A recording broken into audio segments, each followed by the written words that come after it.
Tiniyak na mismo ng Korte Suprema ang desisyon kung saan kinumpirma na ang dismissal of human rights petition laban kay dating Pangulong Rodrigo Duterte ay tila hindi na ito maaring buksan pa ng kahit na sino. Ibinasura ng 14th Division of Court of Appeals noong June 28, 2018 ang mga petisyong inihain laban sa dating Pangulong Duterte. Ayon mismo sa desisyon ng Korte Suprema, tapos na at hindi na kailangang buksan pa ang kasong ito dahil bukod sa nakalagay na sa Supreme Court books ang nasabing desisyon ng 14th Division, may mga datos na magpapatunay na mahina ang mga kasong isinampa laban sa dating administrasyong Duterte, kaya't naging final and executory ito noong April 29, 2024. Sinubukan pa ng grupong karapatan na i-revert ang nasabing desisyon ng Korte Suprema, ngunit hindi na ito pinahihintulutan pa ng pinakamataas na kapulungan dahil tapos na ang laban at tuluyan na nilang ibinasura ang mga kaso laban sa dating Pangulo na si Rodrigo Duterte. Ayon pa sa kumpirmadong balita, dismissal of human rights petition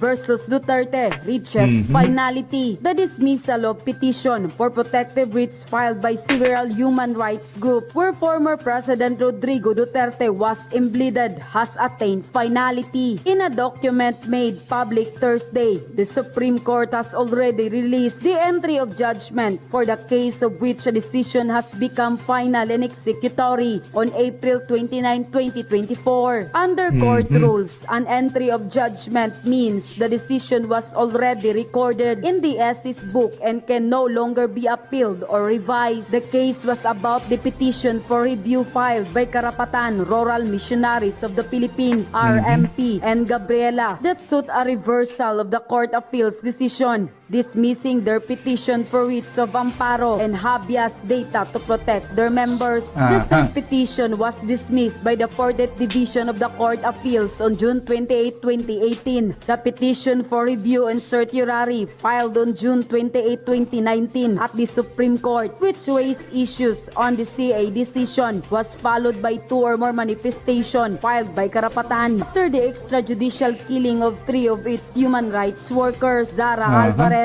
Ryan Hubilla, and Nelly Bagasala, who were supposed to testify in the hearings. Karapatan expressed dismay over the SC decision. Unquote. Yung aking maliit na lambing lang naman. At yun, no, mga kababayan natin, paalala lamang, ito ating reaction video lamang, no. Ano pa mga inyong maririnig o matatalakay dito, ating pawang opinion lamang, no. At yun, ituloy na natin, game. Lang naman. Patuloy sana kayong mag-comment, mag-like, mag-react, mag-share, mag-follow ho sa YouTube, sa Facebook, at mag-subscribe sa YouTube. Yung nasa TikTok, magandang araw sa inyo at welcome to Tinig Maisog. Ating pong paksa ngayon, kaaway ng Estados Unidos, BFF ni Marcos. Ano yung tinutukoy natin? Lagyan muna natin ng historical background yung relasyon ng Estados Unidos o ng Pilipinas at ng Estados Unidos. Meron na tayong 128 years of shared history with the United States. 128 years, matagal na yan. Nagsimula pa nung panahon ng Spanish-American War. Matagal na, no, mga kababayan natin, no. Halos yung iba sa atin hindi na nga buhay pa nito, no, na kung saan yung iba na nga yumao na sa tagal ng tila nga ba, no, talagang pakikitungo natin dito sa US, mga kababayan natin, itong nasasaad no ni Atty. Vic dyan. At ating ituloy ito.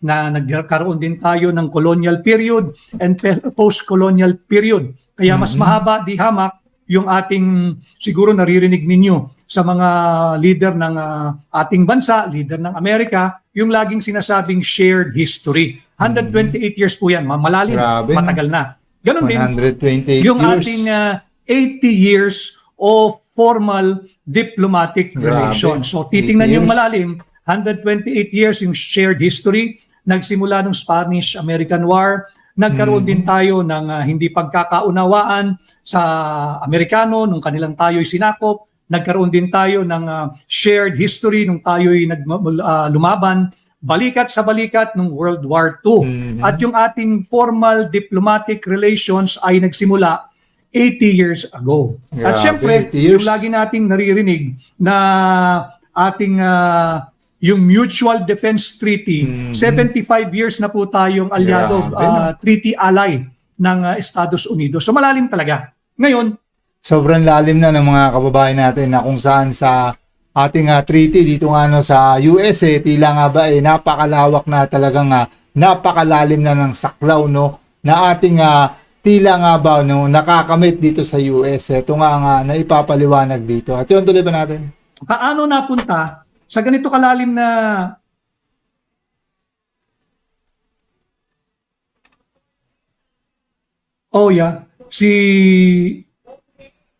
yung mga nasa akatuwa naman yung comment niyo, yung mga maraming salamat yung naka-live din sa TikTok. So paano umabot na yung ating matagal ng kasama, meron tayong 128 years of shared history, 80 Grabe. years of formal diplomatic relations, 75 years of being a treaty ally or treaty allies. Bakit naman BFF bigla ni Bongbong Marcos itong kaaway ng Estados Unidos? Hindi ba lagi niyang binibida na tayo'y puprotektahan, aliado natin ang US? Kung aliado natin ang US sa under his administration, bakit naman yung kaaway ng Estados Unidos BFF ni Bongbong Marcos? Wala naman tayong ibang pinatutukuyan dito kung hindi ang International Criminal Court.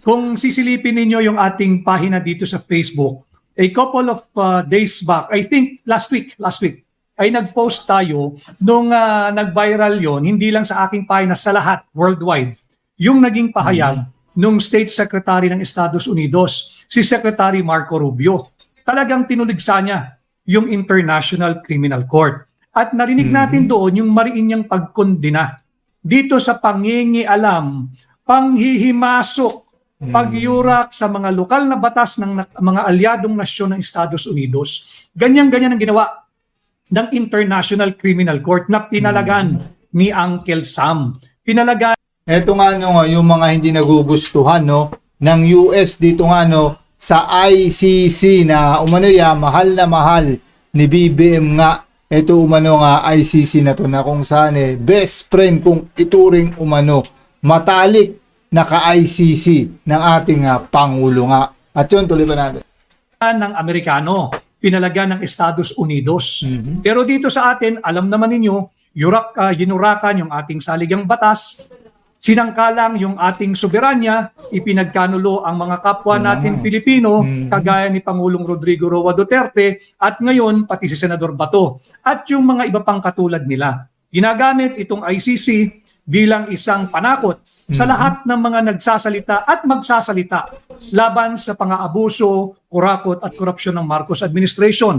Kaya yan ang mga kababayan natin no, yung malinaw rito na kung saan itong ICC gamit talaga no ng umanoya administrasyon o yung mga umanoya nais na tila nga ba pananggalang mga panakot at kung ano-ano pa nga pwedeng talagang gawin itong ICC no sa ating bansa na kahit hindi na nga tayo miyembro tila nga ba nagagamit pa rin itong ICC umano at patuloy nga na namamayagpag no sa ating bansa. No, yan ang talagang nagiging weapon nila dito. No? At yun, tuloy ba natin? Kaya yung ating pamagat nga, malinaw Enemy of US, Marcos BFF. At dahil dito sa pagtuligsa ng Estados Unidos sa ICC, maaring maitatrato ito na maaring maging sanhi ng gusot o lamat sa relasyon hindi ng Estados Unidos at Pilipinas. Matibay yan. Kagaya nga ng sinabi ko, 128 years of shared history between the Philippines, our beloved Philippines and the United States of America.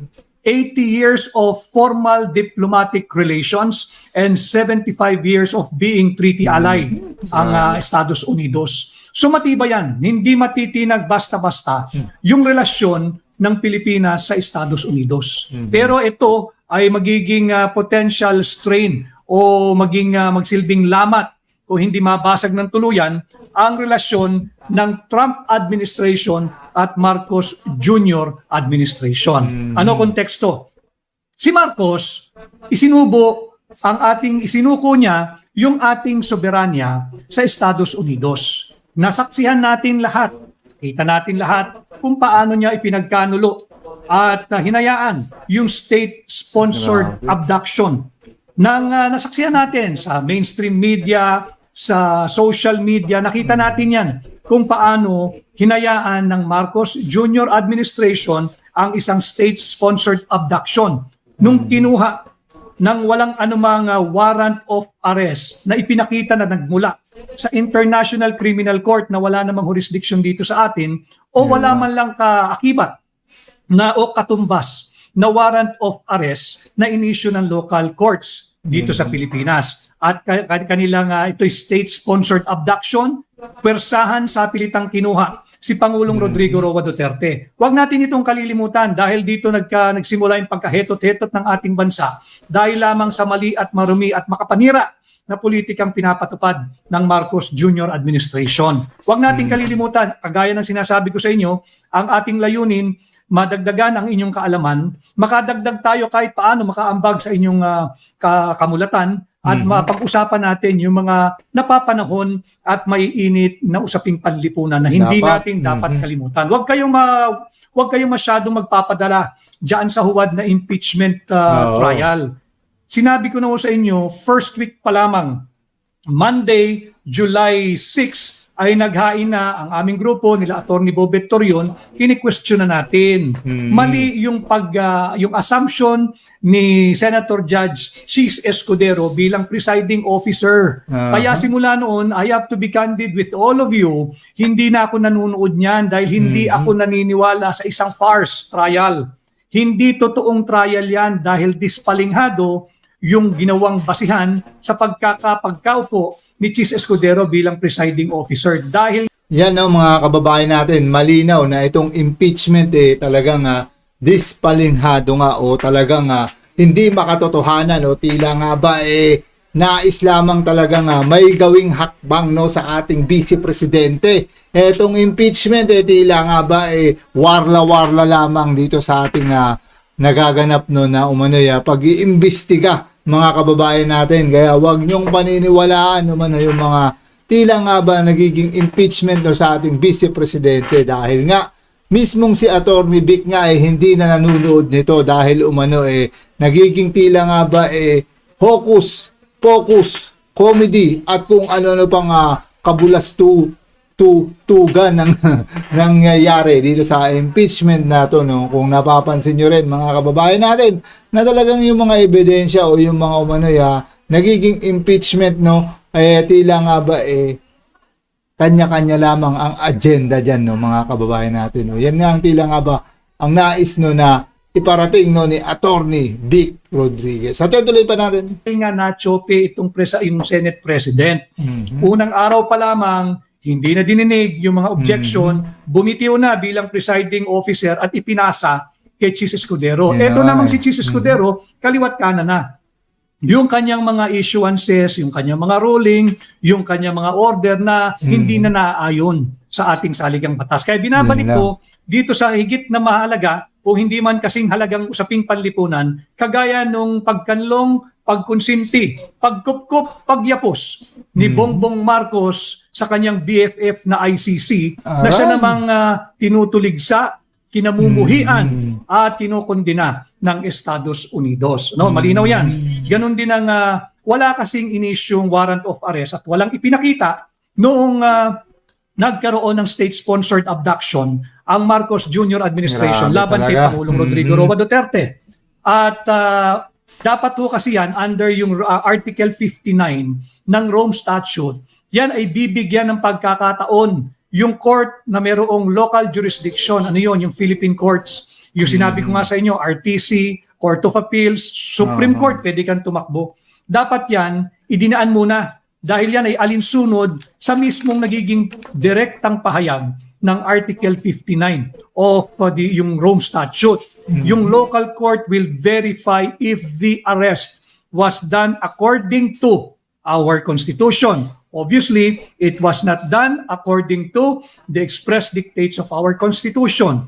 The local court shall verify if the arrest is in accord with legal domestic procedure. Hindi rin yan naganap, hindi rin yan nangyari. Malinaw yan. Kaya dito, pag-usapan natin paanong kinakanlong, paanong ginayapos, paanong kinukonsinti ni Yan. Marcos Jr. ang Yun na. numero 1 na rin kaalaban ng Estados Unidos. Kaya nga. Bakit natin sinasabing ito ay state-sponsored abduction? Unang-una dahil walang warrant. Walang Aha. warrant. Walang pinakitang Grabe, warrant no? mula sa ICC na kinokondinang mariin ni US Secretary of State Marco Grabe, Rubio na no? siya ring bibisita, I think today, simula ngayong araw ay bibisita. At itong ating talakayan ngayong tanghali, enemy of US Marcos BFF, dahil dito sa pagbisitang sabay ni US Ambassador to the Philippines, Lee Lipton, kasama rin niya, nandyan yan, naipabalita yan sa mga social media at sa mainstream media. Marami nagtatanong, bakit kasabay niya yung US Ambassador to India? Hindi US Ambassador to the Philippines ang pinag-uusapan na. Yes, nandoon yung US Ambassador to the Philippines, si Ambassador Lee Lipton. Kasabay din niya na nagpunta sa Malacanang si US Ambassador to India o si Sergio Gore. Itong dalawa, ang common denominator nitong dalawang ambassadors, ito'y mga kaibigang matalik ni President Donald Trump ng Estados Unidos. So ito'y rin nangyari isang linggo makalipas tuligsain, hayagan, openly ni US Department of State Secretary Marco Rubio ang ICC. Hindi kinikilala ng Estados Unidos at hindi nga raw dapat kilalanin kung sino ang mga judges nito, sino ang prosecutors nito, sino ang presidente nito, lalo na dito sa Pilipinas.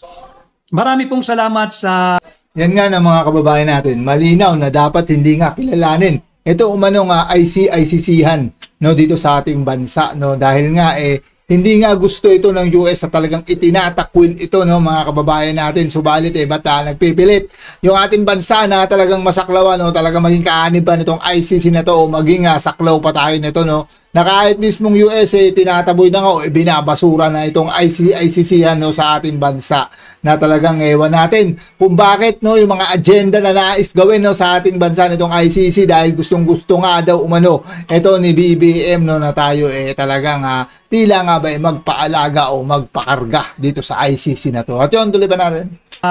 mahigit 1,000 nating live viewers ngayong tanghali. Marami pong salamat sa pahintulot ninyo na samahan ko kayo sa inyong pananghalian.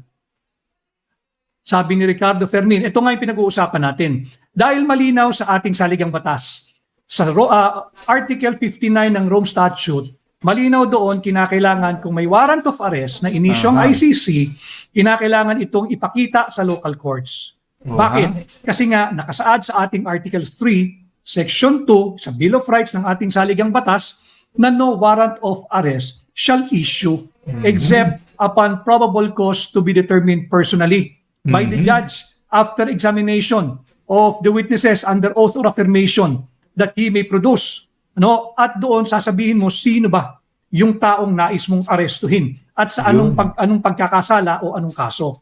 Hindi ito ibinigay kay Pangulong Rodrigo Roa Duterte. Nakita natin yan. Siya ay biktima ng state-sponsored abduction. Ito rin ay malinaw na sana ay pansinin na rin ng ating kagalang-galang na kataas-taasang hukuman ang ating mga kagalang-galang na maestrado ng Korte Suprema. Sana ay pansinin din nila at bigyang buhay yung Article 3, Section 16 ng ating saligang batas. Ano, sa Bill of Rights din yan na nagsasabi, all persons, kasama po dyan, si Pangulong Rodrigo Roa Duterte, shall have the right to speedy disposition of cases before all judicial, sa korte, quasi-judicial, or administrative bodies. Sana, pansinin din ito, bigyang buhay ng ating mga kagalang-galang na hukom sa kataas-taasan na hukuman, itong probisyon ng Article 3, Section 16 ng ating saligang batas sa Bill of Rights yan. All persons shall have the right to speedy disposition of their cases before all judicial bodies. 128 years of shared history, 80 years of formal diplomatic relations, and 75 years as being treaty allies ang Pilipinas at Estados Unidos. Huwag sanang hayaan na magkaroon ng lamat. Maaari magkaroon ng lamat ang Trump at Marcos Jr. administration. Bakit? Ito nga, pinapaliwanag natin kasi yung enemy of the United States is Marcos BFF. best friend forever na ito ni Bongbong, no? At ganun din, singit ko lang, yung nasa Article 3 kasi tayo, yung Bill of Rights. Article 3, Section 18, Paragraph 1. No person shall be detained solely by reason of his political beliefs and aspiration. Marami na ang nakakulong dahil lamang nagpapahayag ng katotohanan. Dahil lamang galit sa kurakot at korupsyon na laganap pa rin dito sa Marcos Jr. administration, less than 1 week bago magbigay na naman siya ng State of the Budol Address. Yan nga no, mga kababayan natin, na kung saan umano'y talagang yung mga umano'y nais ng katotohanan o yung mga nag-uungkat o talagang nagbibigay ng mga umano'y ebidensya o nais magsalita pinakukulong nga. At ito nga yung nagiging tila nga ba masaklap no sa ating bansa ngayon, na kung saan naghahanap ka lamang ng katotohanan, ikaw pa mismo ang tila nga ba punteriya o target, o maaaring ikaw pa ang maipakulong, no. Yan ang masaklap, no, na kung saan ito nga daw ang magiging laman ng State of the Budol Address, no, ng ating Pangulong BBM nga, na kung saan ito yung nagiging saad, no, ni Attorney Vic nga, yung State of the Budol Address ng ating Pangulo. At yun, tuloy pa natin. Sabi may nagtatanong, bakit hindi yung lead prosecutor ang mag-lead ng impeachment? Bakit yung private prosecutor? Kasi hindi handa yung lead prosecutor mag-litigate. Iba ho kasi yung art of litigation. Pagka wala kang experience diyan o kaya matagal kang hindi nag-litigate sa court, hindi ka pwedeng basta-basta. Galing sa TikTok itong tanong na ito, na ikaw ang mag-lead ng prosecution per se, yung litigation. Sa makikita natin, yung mga masigasig na gusto i-impeach si Vice President Inday Sara Duterte, ano lang pala cheerleader lang nandun sa likod. Mga rara boys lang. Pero wala sila doon, hindi sila kasali. They are not doing the heavy lifting for the prosecution. Nakita naman natin, karamihan dito ay mga private prosecutors. At nakita din naman natin, nung unang 2 linggo ng impeachment trial, walang napatunayan ang prosecution. Sila mismo ang nagbuwag, ang sumira ng kanilang teorya na mayroong betrayal of public trust, mayroong kung ano-anong binintang kay Vice President Inday Sara Duterte. But wag nating pangunahan, may hearing pa mamaya. Balik tayo dito sa ating topic na enemy of US is Marcos BFF now. Sabi ni GMC, binibend nila ang Philippine law. Tama yan. At hindi na lang din ikaw ang nakakapansin yan. Marami ang nakakapansin na talagang binabaluktot. Kasama na dyan yung presiding officer ng impeachment court.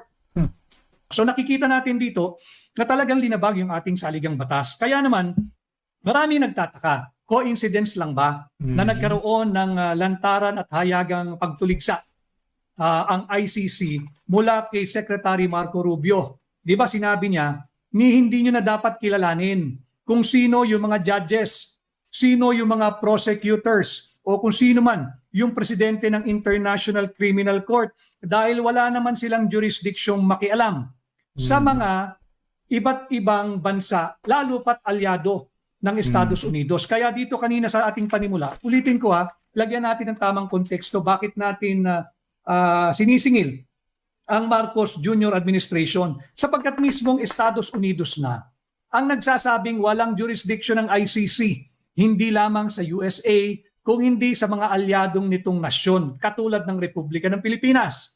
Gaano ba katagal, gaano ba kalalim, gaano ba katatag ang ating ugnayan sa Estados Unidos? By simple lang naman, 128 years of shared history. Nagsimula pa nung Spanish-American War, nung colonial period and post-colonial period.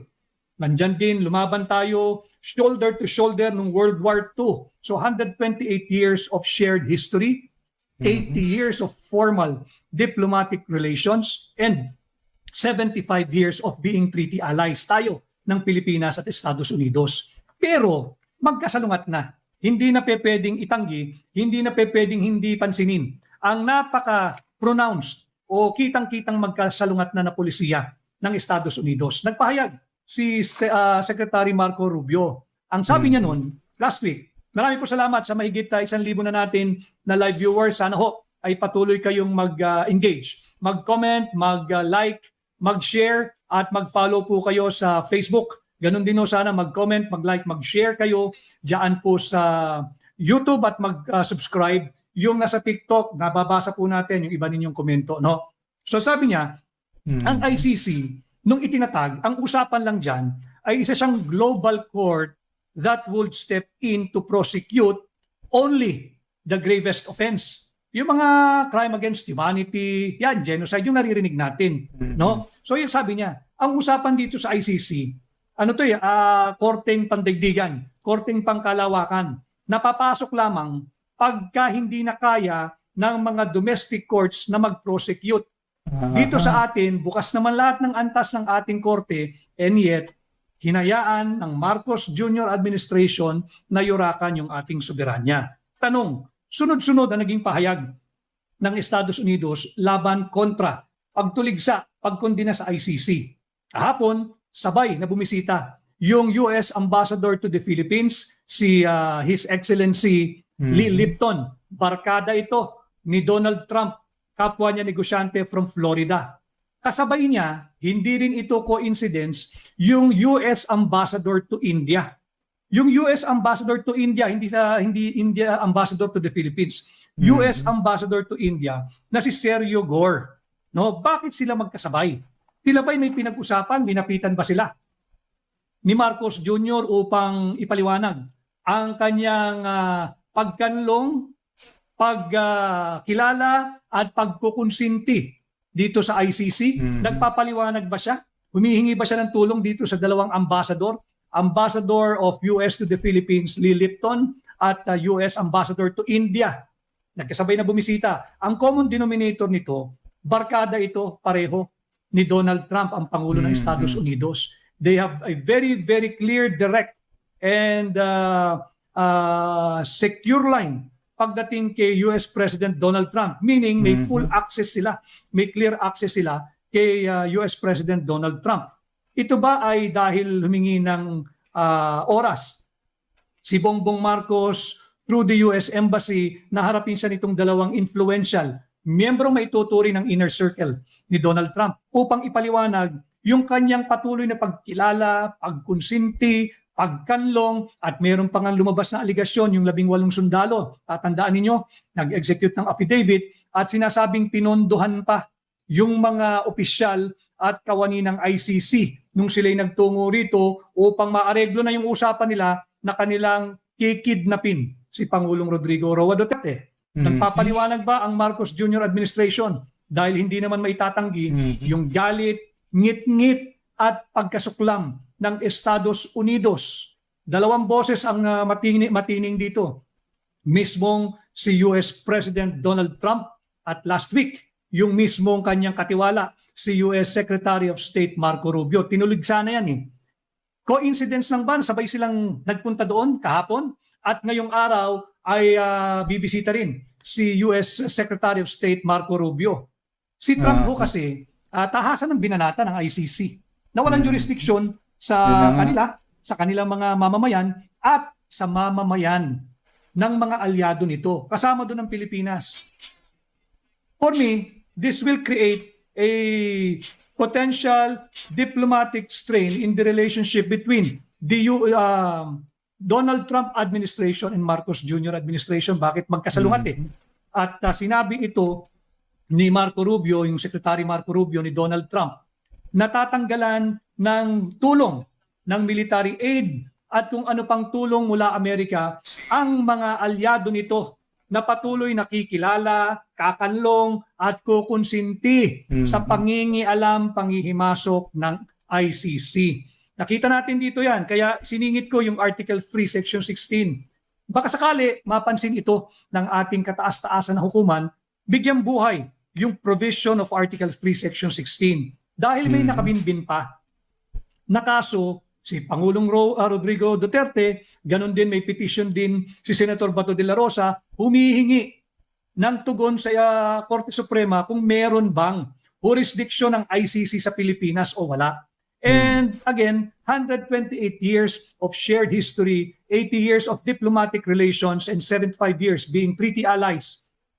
Maybe, perhaps, hopefully, our honorable justices of the Supreme Court, the highest court of the land, the final arbiter of any questions of law, kung meron mang conflict, sana naman pansinin nila at take the cue from the express pronouncement of our long-standing partner and ally, the United States of America, na kinundi na, galit, ngit-ngit, at pinagkakamuhi ang ICC. So, tingnan natin kung paano magre-react ang Korte Suprema rito at kung paano lalong maipit ang maling polisiya ng Marcos Jr. administration dahil nga ang panawagan ng Estados Unidos sa lahat ng alyado nito, ibasura na ninyo yung ICC. Sinabi mismo ni US Secretary Marco Rubio, we do not know and you do not have to know who are the names of the judges, the prosecutors, even the president of the ICC. Dahil sinasabi niya, kung meron man silang dapat panagutan sa kanilang ginawa, yung ginawa ng mga opisyal ng Estados Unidos, napakaganda nito, very timely, very relevant. Sinabi niya, kung meron man kaming dapat panagutan, haharap kami sa jury of our own peers. Ibig sabihin, ginagaya na nila, sinasabi na nila yung matagal nang sinasabi ni Pangulong Rodrigo Duterte. Kung meron akong pagkakasala, kung meron akong pananagutan, kung meron akong dapat harapin na paglilitis, haharapin ko. Pero, subalit, haharap lang ako sa mga kapwa ko Pilipino na siyang lilitis sa akin. Yan na rin ang linyada ngayon ng Estados Unidos. Malayong malayo sa naging polisiya at maling linyada ni Bongbong Marcos. Nagkakaipit-ipit na ngayon ang Marcos Jr. administration. Sinabi rin ni Secretary Marco Rubio na ang ICC, ang pagkakaunawa nila at pagkakaunawa din ng mga pumirma sa pagkakilala rito ay isang global court that will prosecute only the gravest offense and only when pagka hindi na kaya ng local or domestic courts mag-prosecute. Dito sa atin, pag napakinggan ninyo yung mga naging pahayag na yan, walang puwang ang ICC. Huwag nating kalimutan. Kaya dahil babalik tayo dito sa pinag-ugatan ng problema natin na dito'y nagsimula nung pinagkanulo ang kapwa Pilipino. Nung pinagkaroon ng state-sponsored abduction. Simula noon, daos-dos na hanggang sa ngayon ang trust at approval rating ni Bongbong. Wala na, meron ng inability to govern. Ang nangyayari na lang, sabi ko nga kanina, Article 3, Section 18, Paragraph 1. Malinaw naman sa Supreme sa saligang batas yan. No person shall be detained solely by reason of his political beliefs and aspiration. Naniniwala ang taong bayan, may mga naniniwala na nakakulong ngayon na laganap ang kurakot at korupsyon sa ilalim ng Marcos Jr. administration. That is their belief. That is their political belief. They should not be in prison for their belief. Ano yung kanilang aspiration? Ano yung kanilang naisin para sa bansa? Magkaroon ng totoong transparency and accountability. Less than a week from today, magkakaroon na naman ng State of the Budol Address. Manunood na naman ang karamihan, wala pa rin nakukulong. Ultimo yung presiding officer ng impeachment court, dapat yan kinasuhan Nung sumama sa mayorya, nakalimutan na yung kaso. Yun nga no, mga kababayan natin na kung saan tila nga ba kapag bumaliktad ka dito nga umano sa pamumuno ng ating Pangulo tila nga ba iligtas ka sa mga kaso. Yan nga ang nagiging pahayag dito na yan at yan naman ang tila nga ba nagiging hakbangin na nagiging galawan umano ng mga kababayan natin na kung saan hanggang ngayon yung malalaking umano yung isda hindi pa nga maipakulong-kulong yung talagang umano nagpasasa dito sa flood control na to o yung mga nambulsa ng kaban ng bayan ang tila nga ba hanggang ngayon malaya pa rin at talagang nakakagala pa rin itong mga buayang to At yun, tuloy pa natin. Sabi hinog na raw yung kaso. Sa sobrang hinog, nabulok na. Yun lang. Inuod na yung kaso. At ngayon, napakaraming sablay at mali-mali at unconstitutional na desisyong ginagawa dyan sa impeachment court. So kung si Donald Trump, batiin muna natin yung iba. Si Nora Castillo, ang dami nating kasamaan mula sa Bulacan. Maraming salamat. Si Marie, maraming salamat watching from Hong Kong. Merong pumasok dito na troll, hindi kita babasahin para hindi ka makakolekta ng bayad mo. Manigas ka dyan. Sabi ni Ramon Ubando, ang problema natin dyan, Mang Ramon, kahit na kasinong mag-lecture dyan, kasi nga BFF niya nga, best friend forever, best friend for life. Hindi na niya babawiin yung mali niyang ginawa. Sabi ni Inigo.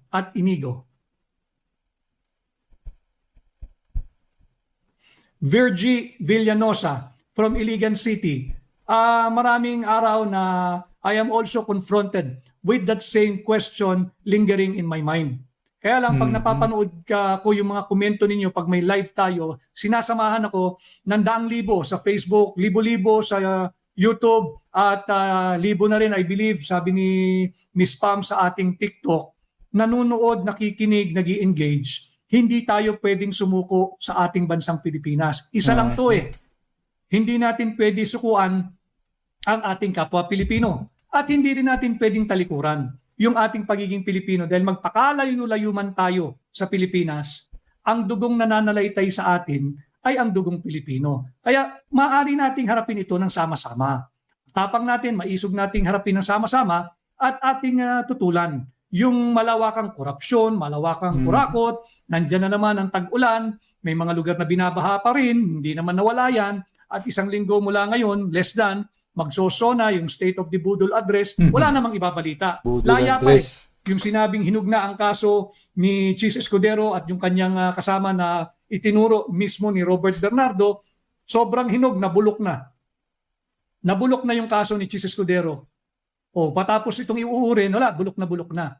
Yung kay dating Speaker Martin Romualdez, hinog na rin daw. Baka this week, sasampahan siya, baka. At baka yung ginawa kay Senador Dante Marcoleta, baka sa pagbubukas ng SONA para buo yung drama, may kikwento sa State of the Budol Address, arestuhin si Martin Romualdez. Tingnan natin, pero lahat yan, hanggang sa ngayon, panaginip lamang nating mga Pilipino. Si Fenia de Guzman watching from Bataan, maraming salamat. Si Ayeng Gamolo. Lahat ng nangyayari is malaking diversyon. Malaking diversyon dito sa komento ni Ayeng Gamolo. Ang analysis niya, walang magandang ginawa sa bayan si BBM sa loob ng 4 na taon niyang panunungkulan. Kanya ang ginawa niya, kinakailangan ng malaking diversyon. Nandyan na ipagkanulo mo kapwa mo Pilipino, tinamaan siya nung 5,500 daw na flood control. After 1 year, inamin niya na talagang ninakaw lang yung pera natin dahil bulilyaso na Hindi na pwedeng itago, nagsusumigaw yung ebidensya at nafa-fact check siya palagi ng inang kalikasan. So wala siya may pakita, anong next gagawin mo? Bigyan mo ng telenovela ang mamamayang Pilipino. Nasubukan na nakailang impeachment, pinanunood O kaya hindi ako nanonood talaga I have to go every day, I have to do what I have to do to earn a living. Huwag kayo masyadong madala dyan sa telenovela. Yan ay isang distraction, malaking diversyon para makalimutan ninyo yung tunay na problema. Inflation, corruption, yan pa rin ang mga problema. Watching from Baclaran, si Jose Jeric Balingit, maraming salamat. Watching from Baclaran. Ganun din, si At Galaxy, present si At Galaxy. Yes, At Galaxy, kaya nga tayo ay baka sakali na aksyonan ng Korte Suprema yung mga nakabinbin na petisyon na napakatagal na sa kanila at dapat yan ay aksyonan na, dapat yan ay desisyonan na. Maraming salamat sa iyo, Roy Carmona, ating kaibigan ito sa Switzerland, nakasama natin ito. Roy Carmona, mabuhay ka at yung ating mga kasama sa hakbang ng maisog dyan sa Switzerland.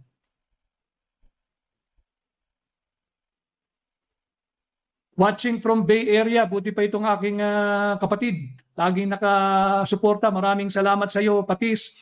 Watching from Bay Area at lahat ng Pilipino dyan sa Estados Unidos. So, ito ngayon ang ginagawa. Antabayanan natin ano ang magiging resulta ng paghaharap ni US State Secretary Marco Rubio at ni Bongbong Marcos. Tingnan natin, gagamitin ba ni BBM yung sinoscare tactic na naman? Ano yung sinoscare, yung sinophobia na palagi ang ginagamit yan? Kasali yan sa mga tools nila pagka kinakailangan ng diversyon. sasabihin na naman na hindi dapat maapektuhan ang relasyon ng Pilipinas at Estados Unidos sapagkat ngayon, higit kailanman, yan yung mga linya niyan, dapat maging matatag ang relasyon ng Estados Unidos at Pilipinas dahil nagiging agresibo ang Beijing at ginagawang masyadong militarized ang South China Sea. Yan yung pambubudol sa Estados Unidos. Pero dapat malinaw sa Estados Unidos, walang pakialam yung South China Sea sa usapin yung pagkamuhi, pagkangit-ngit, pagkagigil, pagkagalit ng Estados Unidos sa ICC. Walang kinalaman yung South China Sea ron. Kaya hindi dapat magpabudol ang Estados Unidos dito sa napipintong pagharap ni Secretary Marco Rubio at ang presidente ng Pilipinas na si Bongbong Marcos. Baka may nagsasabi na maaring humiling ng panahon o pagkakataon si Marcos Jr. pag nakaharap niya si Secretary Marco Rubio, siyempre kailangan mong budulin, kailangan mong lukuhin. Dahil magkakontra kontrapelo yung kanilang polisiya eh. Si Bongbong, kinakanlong, kinukonsinti, kinukupkup ang ICC at pang-aabuso nito. Samantala, ang Estados Unidos nanggigigil, kinamumuhian, galit at ayaw na ayaw dyan sa ICC. Paano ngayon sila magkakasundo? Ito pinakamaganda. Tama ka. At Mario de la Cruz. Dapat makipag-meeting si Secretary Marco Rubio kay BP Inday. Pero syempre depende yan. Depende yan dyan sa dalawang mataas na opisyal ng ating bansa, kay BP Inday at sa mataas na opisyal ng Estados Unidos. Pero pag nangyari yan, maganda rin yun para marinig din ni Secretary Marco Rubio the other side of the story. Hindi yung mga maling pahayag lamang ng administrasyon. Litin ko kung si Donald Trump, Pangulo ng Estados Unidos, nag-initiate o he initiated a whole of government approach para basagin, para lumpuhin, para kondinahin ang ICC, kabaliktaran naman ang ginawa ni Bongbong Marcos. Ang inilunsad din ito ay whole of government approach. Para ano? Para konsintihin, para kanlungin, para kupkupin, at para yapusin ang ICC. Yun ang antabayanan natin. Ano ang magiging pag-uusap nila? Baka higigimik na naman ito, hihirit ito ng kaunting panahon, maglalagay tayo ng isang task force on ICC, consultative committee, na kung saan pag-uusapan, paano mag-disengage at mag-disentangle ang Pilipinas, ICC. Malinaw na nga walang jurisdiction. Matitigas lang talaga ang inyong ulo at hindi kayo rumirespeto sa ating saligang batas. Kinakailangan pa na magalit ang Estados Unidos at punahin ang kanyang mga alyado katulad ng ating bansang Pilipinas bago tayo kikilos? Kala ko ba tayo isang sovereign and free nation? Akala ko ba hindi tayo nasasakop ng kung sino mang banyagang impluensya? Bakit kinakailangan pang magalit ang Estados Unidos? Bakit kinakailangan pang magalit si President Donald Trump? Bakit kinakailangan pang magalit si Secretary Marco Rubio bago mag-isip-isip ang mga nasa pamahalaan? Ang pinakamaganda niyan, aminin ninyo na nagkamali kayo. Aminin ninyo na sinalabahin ninyo si Pangulong Duterte. Aminin ninyo na nagkaroon talaga ng state-sponsored abduction. Huwag nating kalilimutan ito dahil napapanahon. Pagkatapos magbigay ng maanghang na pahayag si Secretary Marco Rubio, siya namang pagbisita sabay ni US Ambassador to the Philippines, Lee Lipton, at ganun din yung US Ambassador to India, si Sergio Gore. Parehong kaibigan ito ni Pangulong Donald Trump. Coincidence ba? O mayroong humingi ng meeting upang magpahatid ng isang napakahalagang mensahe? O mayroong nakiusap na magkaroon ng meeting upang humingi ng tulong magpaliwanag sa baluktot na paninindigan at pulisiya ng Marcos Jr. administration pagdating, ulitin ko, sa pagkupkop, pagkonsinti at pagkanlong sa ICC na wala namang jurisdiction dito sa ating bansa. So sana at Mario de la Cruz mangyari yung iyong pangarap na may tutuling yan. Wish natin lahat yan. Sabi ni Gio H. Cab, wala. Hindi nyo ba napansin, wala nang excited dyan, simula nung pangalawang taon niya, wala naman kasi talagang laman yung kanyang mga SONA. State of the Budol nga yan eh. State of the Budol address. Budol talaga. Nabudol. Sabi ni Cynthia De Los Reyes, meron. You adapt to the public pressure dahil alam niyo dalawa naman yung laban dyan sa impeachment. Ulitin ko ha, binanggit ko na rito. Ang laban dyan, doon sa trial court, dyan sa impeachment court. Yung na pinapanood ninyo, halos maraming nanonood dyan. At yung laban sa Court of Public Opinion. Doon natin sila dalihin sa Court of Public Opinion. Kagaya ng pahina ko dito ngayon, pahina ninyo ito, magpahayag kayo ng inyong saloobin na hindi kayo sang-ayon sa bendalo ng mga miyembro ng mayorya dyan ngayon sa ating impeachment court. Hindi kayo sang-ayon dyan sa presiding officer dahil yan ay unconstitutional. Dapat yan yung Senate President ang maging presiding officer. Huwag kayong matatakot sapagkat Article 3, Section 18, Paragraph 1, no person shall be detained solely by reason of whose political beliefs and aspiration. That is why ako ho ay painstakingly sinusubukan nating pasimplihin ang mga mahalagang usaping panlipunan, hoping that dito sa ating humble channel, I will be able to help break the mainstream media blackout to an even more important news kagaya ng pagtuligsa ng Estados Unidos sa ICC. Bakit hindi ito lumalabas sa mainstream media? Dahil magbubukang basang sisiw ang administrasyon. Dahil magiging tama lahat ang matagal na nating sinasabi, ang matagal nang sinasabi ni Pangulong Rodrigo Duterte na walang jurisdiction ang ICC dito sa Pilipinas. Walang jurisdiction ang ICC na kahit sa sinong Pilipino. Na sana ay aksyonan na rin ng ating Korte Suprema ang mga nakabinbin na petisyon. Jave Garcia, tanong, sinong nagbabayad sa mga abogado ng prosecution panel? Yes, tayo, gobyerno. Hindi naman babayaran yan nung nagdemanda. Dapat amyendahan din yan eh. Yung rule na yan. Pero tingin ko kinakailangan dito buksan ng Constitution. Pero hindi under this corrupt administration. Pero dapat yun kung sino ang nag-file ng impeachment, sila mag-shoulder ng cost ng prosecution. Judith Abaw Johnson,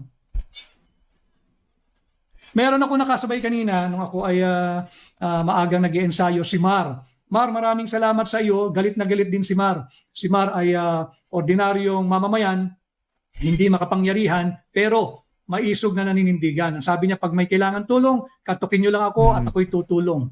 Juliet, Daily Life Vlog, solid, maisog, salamat. Si Jules Escoro, magandang hapon din sa iyo. Sheila Pecha, watching from Macau. Macau, bakit si Alma hindi ko na nakikita? Alma Mamosto and Mamosto family. At DIY Bisdak, shout out watching from Cebu. Sabi ni at Ronald Bual, good noon, posible bang kakalas ang Pinas sa ICC? Matagal nang kumalas ang Pilipinas sa ICC. Matigas na talaga ang ulo ng kasalukuyang administrasyon dahil patuloy pa rin nilang kinikilala ang ICC. The Trump administration initiated a whole of government approach to dismantle, to defang, to counter, and to remove any vestige of ICC sa kanilang justice system. Samantala, ang palaking pagkakaiba dito sa Pilipinas, ang Marcos Jr. administration, while they also initiated a whole of government approach, pero yung kanilang whole of government approach ay upang kupin, konsintihin at kanlungin ang ICC. Yun na nga, ang dahilan. At Boss Bell from Pagadian City. James Aguilar Maranyon from Taiwan. Marami po tayong kasama mula sa iba't ibang bahagi ng Pilipinas at syempre sa iba't ibang sulok ng mundo. Kaya po ating sinisikap na basahin yung inyong mga komento dahil ito pong pahinang ito ay para sa inyo. Isa pang from California, si Cecil Estorco Uy. Kay Jocelyn Loquias, may God bless and protect you too. Si Rutra from Molino 3, Bacoor City. Si Atsara Cave Valley, shout out from Malaysia.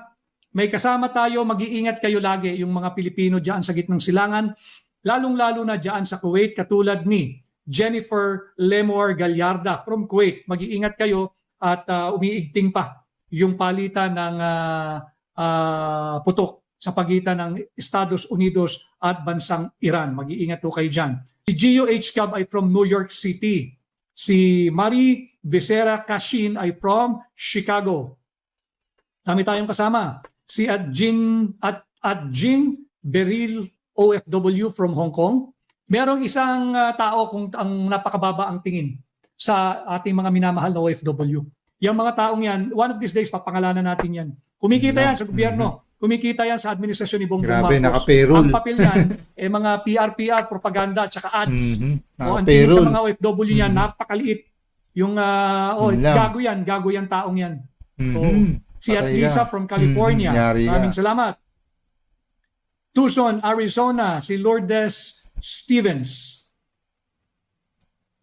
May nagtatanong, ano raw yung take natin sa nangyari kahapon sa hearing? Hindi ko talaga pinapanood eh. I just rely on the report of the staff, the volunteer staff, and the staff ng ating opisina kung ano yung mga kaganapan. And I analyze, I assess. Ganun nga, walang ebidensya ang prosecution. Hanggang kahapon, they want to bend the court. They're bending the court, the impeachment court, to fill in the evidence missing, to fill in the absence of evidence, to fill in doon sa lack of evidence. Ito namang presiding officer willingly bumigay din agad. So nasaan yung due process? Ang due process dapat sa lahat. Hindi pwedeng may pinipili ito. Kung yung due process na hinihiling, doon pa lang, sinabi na yan ng Korte Suprema sa kaso ng Duterte versus House of Representatives, ang due process, sa simula pa lang, kumbaga po yan sa basketball, sa simula pa lang, sa unang pito pa lang ng referee, sa jump ball pa lang, hanggang sa final buzzer, dapat present ang due process. Hindi napapagod yan, hindi nagpapahinga, hindi nagpapasubstitute, at hindi rin ito nagpa-foul out. Dapat every step of the proceedings, dinibigay yung due process. Walang ebidensya, blanco ang kaso, yung due process, the court, then the court na nga ang ginawa para punan yung kawalan ng ebidensya ng prosecution. Hindi dapat pinayagan yan. Dahil kung meron ka talagang kaso, dapat yung conviction na pinapangarap mo ay magmumula sa tindi at lakas ng iyong ebidensya. Hindi pwedeng suplayan ka ng impeachment court ng mga kulang o nawawala mong ebidensya. Yan ang aking take dyan. Walang ebidensya ang prosecution. Nagkaroon hindi lamang bendalo, kundi yung impeachment trial court.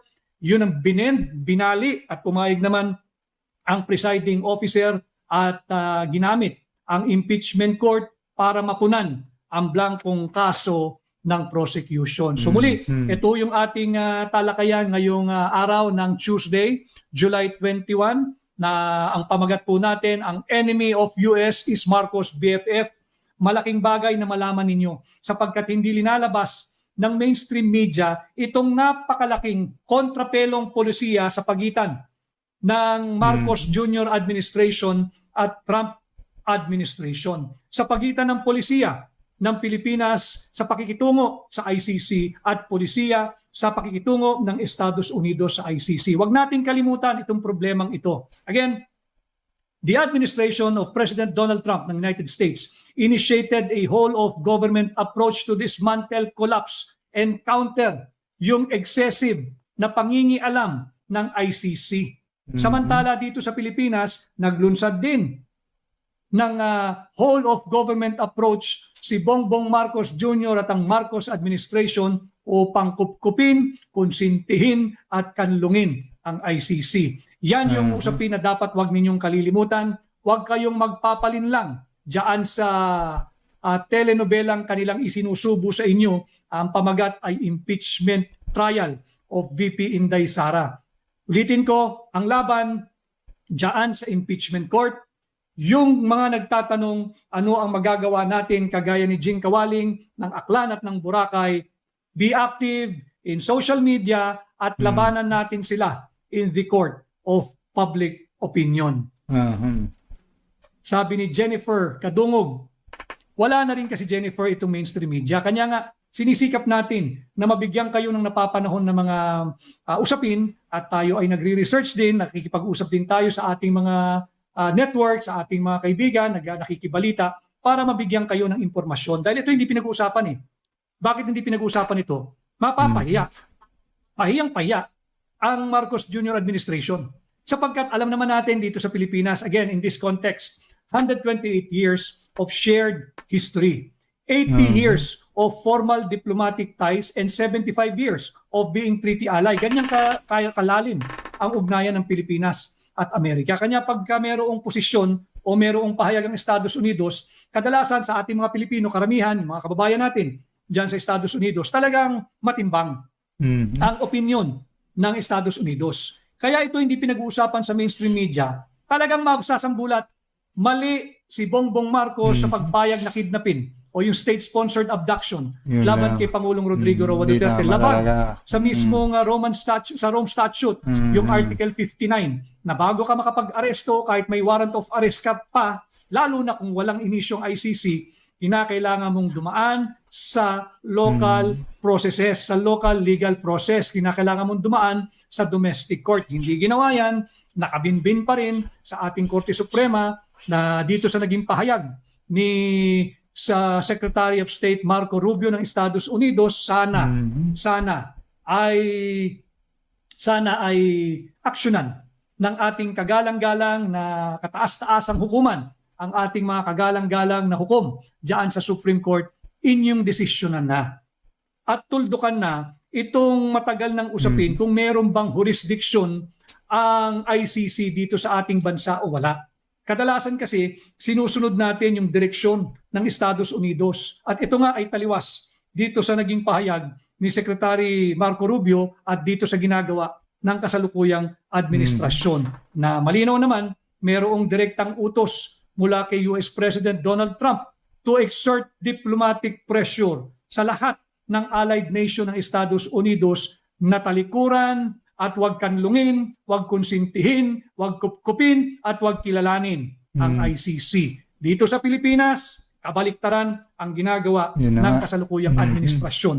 Diyan nga mga kababayan natin, mga ilang naging tampok dito nga sa mga ilang pahayag, ukol nga sa pangyayari ngayon dito sa ating bansa na kung saan patungkol sa ICC at lalong-lalo na sa ating dating presidenteng si Duterte nga si Tatay Diggs, na kung saan patuloy at patuloy na isinasaad lamang dito yung mga umano'y nagiging hakbang o yung mga galawan at yung mga umano'y tila nga ba hindi maganda nga nagiging takbo o aksyon ng pamumuno ng ating Pangulo rito. At patuloy at patuloy na dapat nating subaybayan siyempre yung mga umano'y dapat na maging hakbang o tugon lalong-lalo na sa mga flood control o yung mga umano'y nagiging hakbang patungkol nga rito sa ICC na to, na patuloy at patuloy na talagang kinakanlong sa ating bansa at patuloy na tayo na patuloy nga na nais na maging membro ang Pilipinas dito at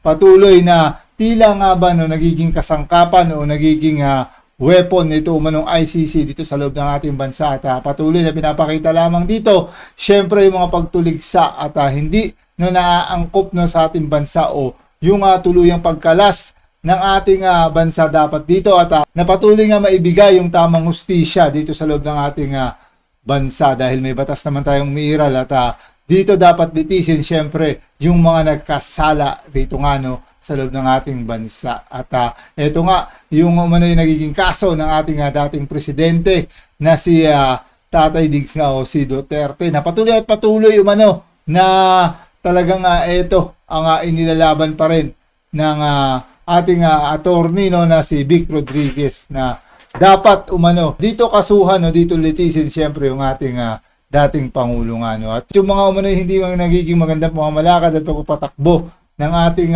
Pangulo ngayon ang patuloy na nagiging usapin dito at kayo na lang bahala mag-komento nais nyo komento patungkol dyan. At yun muli syempre hanggang sa muli nating pagkikita mga kababayan.